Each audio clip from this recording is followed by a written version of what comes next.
ദേശീയ രാഷ്ട്രീയത്തിൽ പാർലമെന്റിൽ ആളിക്കത്തുന്നത് മുഴങ്ങുന്നത് അംബേദ്കർ വിവാദമാണ്.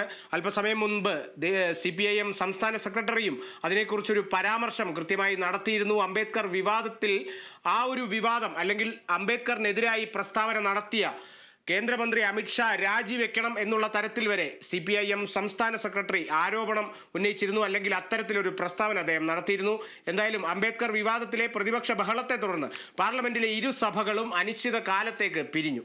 ഒരു രാജ്യം ഒരു തെരഞ്ഞെടുപ്പ് ബിൽ ജോയിന്റ് പാർലമെന്റ് കമ്മിറ്റിക്ക് വിടാനുള്ള പ്രമേയം നിയമമന്ത്രി അവതരിപ്പിച്ചതിന് പിന്നാലെയാണ് ലോക്സഭ പിരിഞ്ഞത്. പ്രതിപക്ഷത്തിന് പിന്നാലെ ഭരണപക്ഷ MP-മാരും പ്രതിഷേധം ഉയർത്തിയതോടെ ശീതകാല സമ്മേളനത്തിന്റെ അവസാന ദിവസവും സഭ പ്രക്ഷുബ്ധമായി.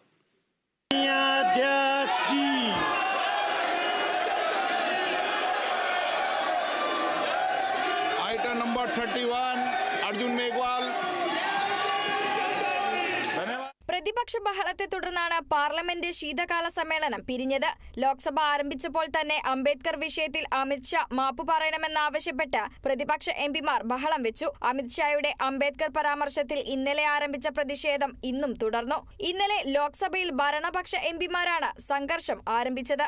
അമിത്ഷായുടെ പ്രസ്താവനയിൽ നിന്നും ശ്രദ്ധ തിരിച്ചുവിടാനുള്ള തന്ത്രമായിരുന്നുവെന്നും പ്രതിപക്ഷം ആരോപിച്ചു. അദാനി വിഷയത്തിൽ ചർച്ചയാവശ്യപ്പെട്ട് സഭയ്ക്കുള്ളിലും പ്രതിപക്ഷം പ്രതിഷേധിച്ചു. कि संसद की गरिमा मर्यादा बनाए सबकी सामूहिक जिम्मेदारी है। संसद भवन परिसर में किसी भी द्वार पर किसी भी तरह का धरना प्रदर्शन करना उचित नहीं है.